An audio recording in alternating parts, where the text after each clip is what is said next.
Now that she's given up on persuading him, her accent is swift and cold. At this moment, Kouji's fate has likely ceased to matter to her.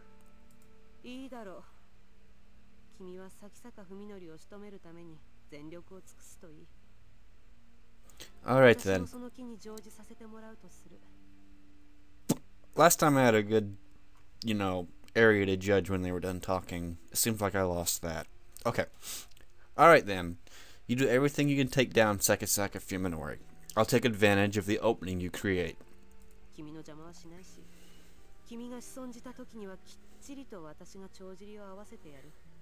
I won't get in your way, and I'll even take care of things when you screw up. She's sweet. Despite the determination in her voice, Kouji can't bring himself to trust this paranoid doctor completely.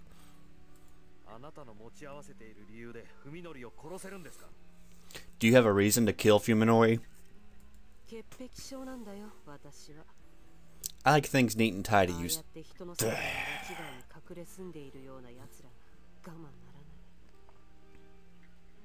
You done? Okay.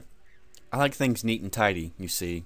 I can't stand people like him who lurk outside of the world.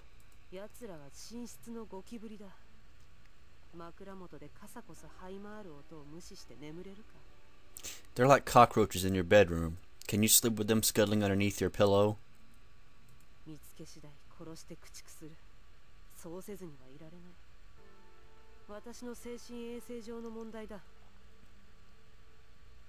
The moment I find one, I kill it and destroy all trace of its existence.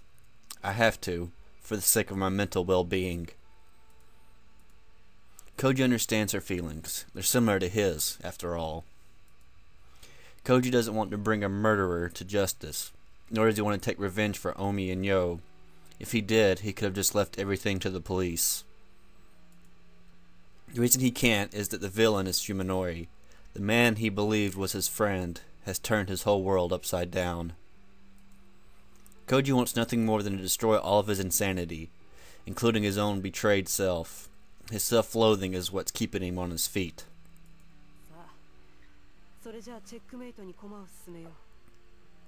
Oh. Okay, let's move in for the checkmate. Go ahead and call Sakasaka-kan out. Kouji nods, pulls out his cell phone, and calls his friend for what will probably be the last time. The call goes through quickly, as though Fuminori was waiting for it.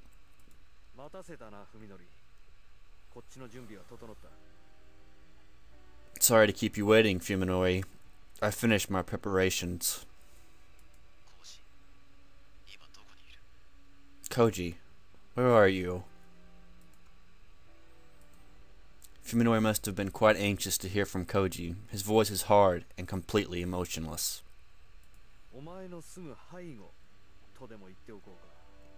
Let's just say, I'm right behind you. Kouji can't help but smile disdainfully at Fuminori's disappointment. Perhaps Ryoko's maniacal sadism has rubbed off on him.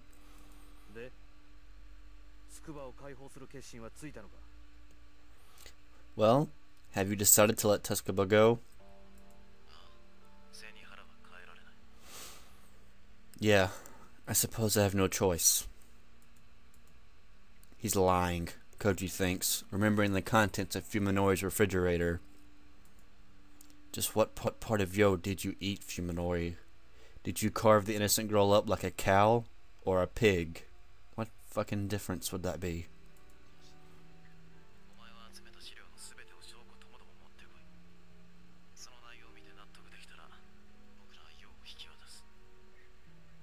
Kouji, bring your evidence along with all the files you've gathered. When I'm satisfied that they're real thin, I'll hand Joe over. Fine. Where?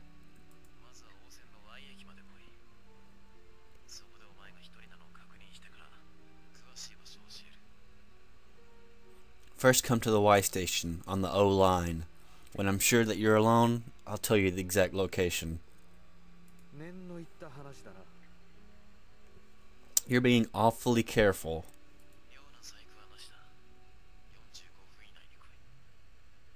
No tricks. You have 45 minutes. Fuminori hangs up without waiting for Kouji's response.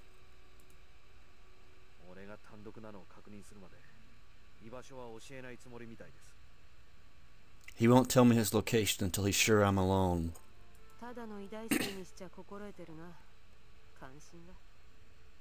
Not bad for a mere medical student. I'm impressed. Ryoko's praise sounds serious, drawing a glare from Kouji.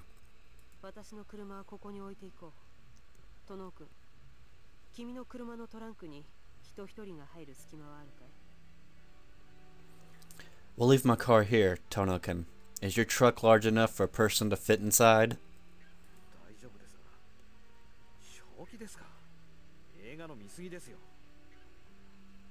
Yeah, but are you serious? You've seen too many movies.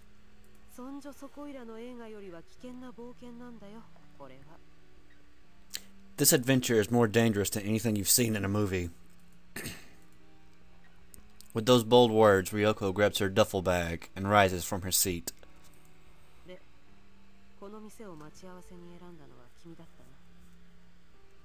So, you're the one who chose this place to meet, right? Yes. Why?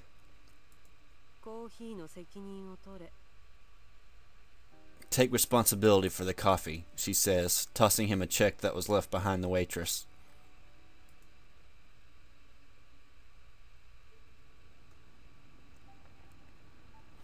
Even after Kouji arrives at the Y station, as directed, Fuminori calls him to make him change locations 3 more times. Koji's beginning to doubt that Fuminori is trying to make sure he's alone. He might just be using the time to guess when Kouji arrives at the designated location. Nevertheless, Kouji can't let his guard down. Fuminori might choose any moment to make sure that he isn't bringing any help. If he makes a mistake and puts Fuminori on alert, Ryoko will lose her chance to make a surprise attack. She'll just have to put up with the cramped up trunk for a little while longer. After the nature preserve and the dry riverbed, the 4th location Fuminori sends Kouji to is at the tree-covered top on one of the foothills, high above the developed area of their base. His car's GPS shows a road that leads nowhere, but according to Fuminori, there should be an old abandoned sanitarium there. The park and river that Fuminori sent Kouji to were empty. This late at night, of course. This time, however, his instinct is telling him that it's definitely a place that no one could find, even by accident. It looks like this is the final stop. My throat keeps getting... Ugh. Kouji drives up the steep incline, leaving the houses far behind. Even though the hands of progress are right at its doorstep, the undeveloped forest is darker than he expected. This looks like a great place to live in secret, or to kill someone in secret. These forgotten places aren't only found far away from cities, even when surrounded by people. Places that draw no attention can become blind spots in the world. My throat is messing up my reading. That's not an excuse. I've been messing up reading the entire time. A broken down gatepost suddenly appears in the Accord's highlights, like a ghost rising from the darkness. It looks like this is the final stop. Kouji rolls up to the gate and turns off the ignition, giving himself to the silence of the forest. His cell phone starts ringing almost immediately. He doesn't need to check who it's from, of course. I'm here.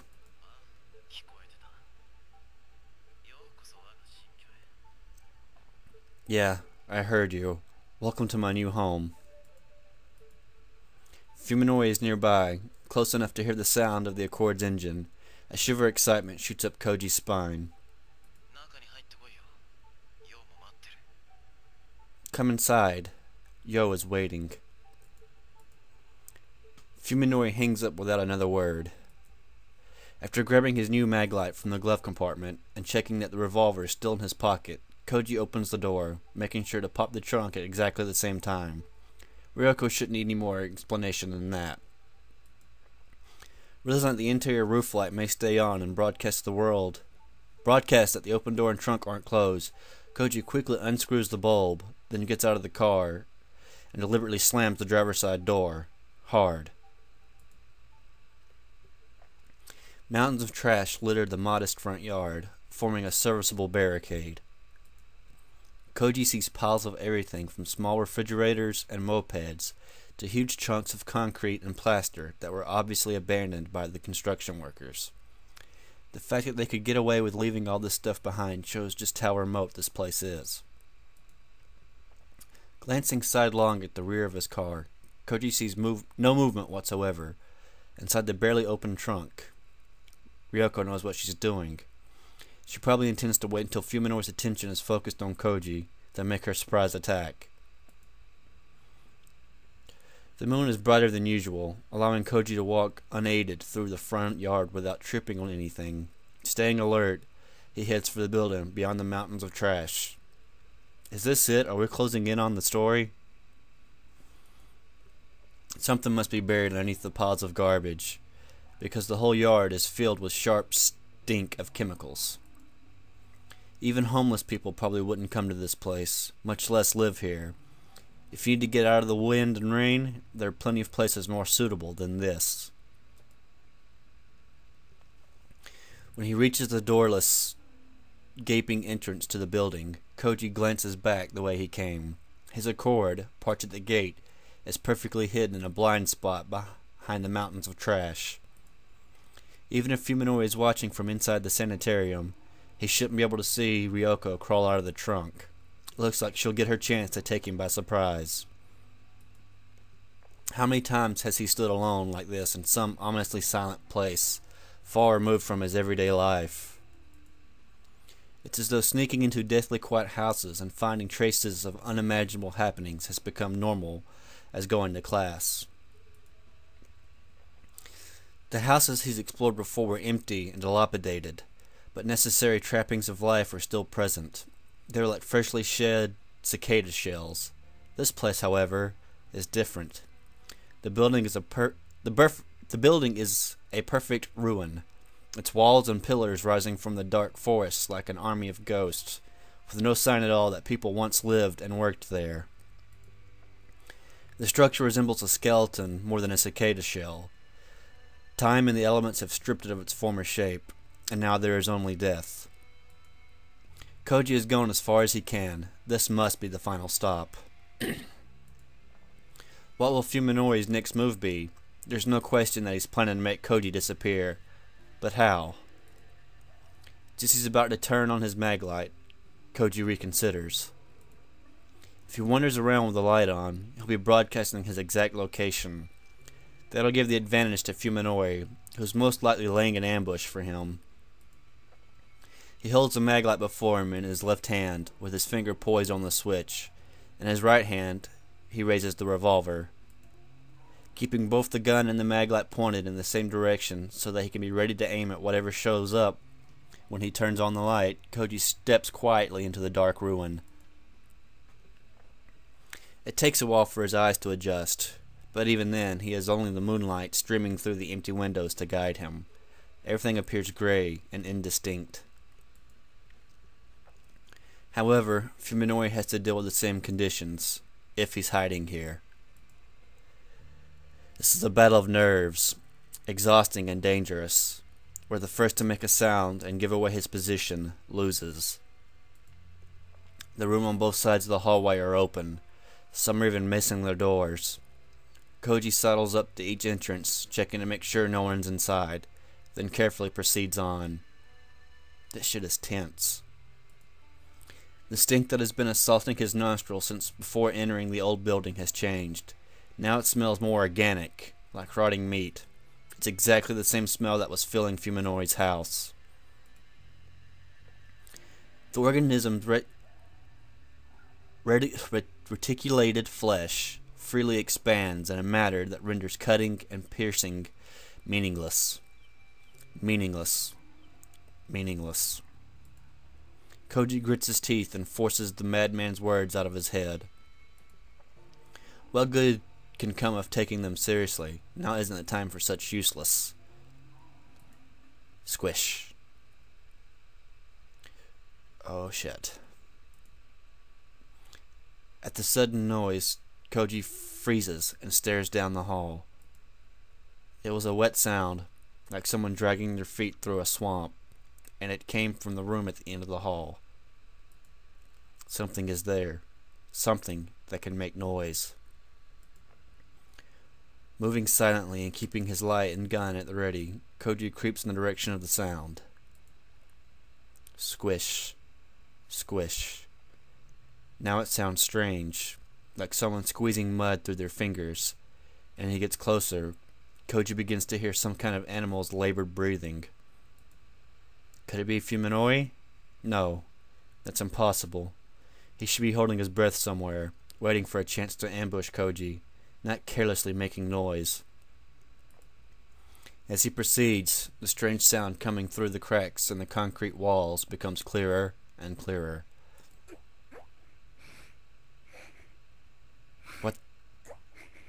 What the fuck is that?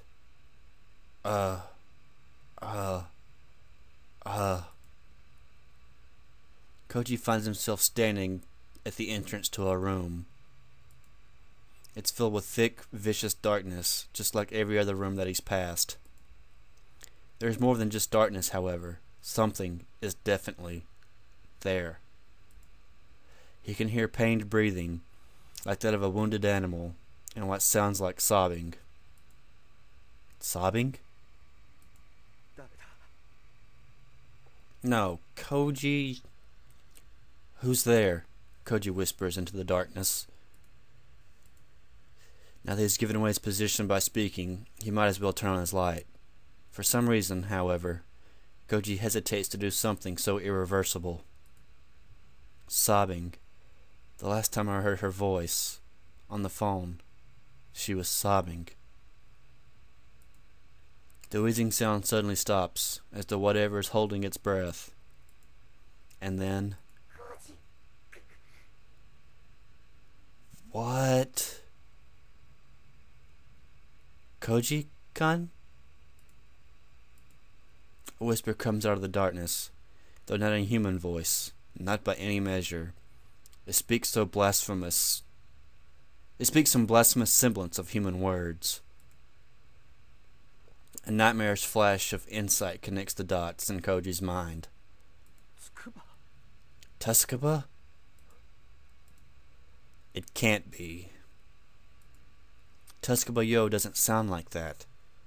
She doesn't smell like that.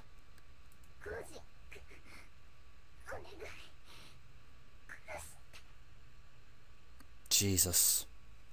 Kouji-kun, please, kill me. If it's not Yo, then how does it know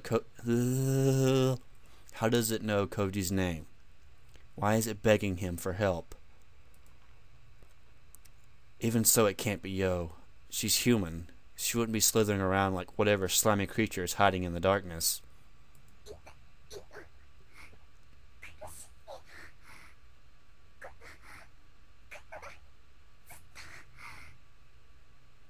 It hurts. It always hurts. This body. Save me, Kouji-kun. Hang on, I gotta readjust my seat. This shit is getting real. The thing wriggles closer to Kouji. His reason cries out, imploring him to switch the light in his left hand on before it's too late, or turn and run if he cannot. However, Kouji is unable to accept either choice. He can only call out in vain to the amorphous shape in the darkness.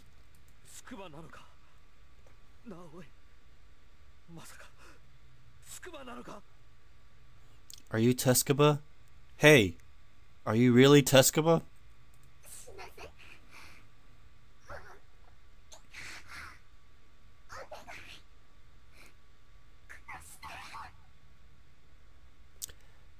Let me die.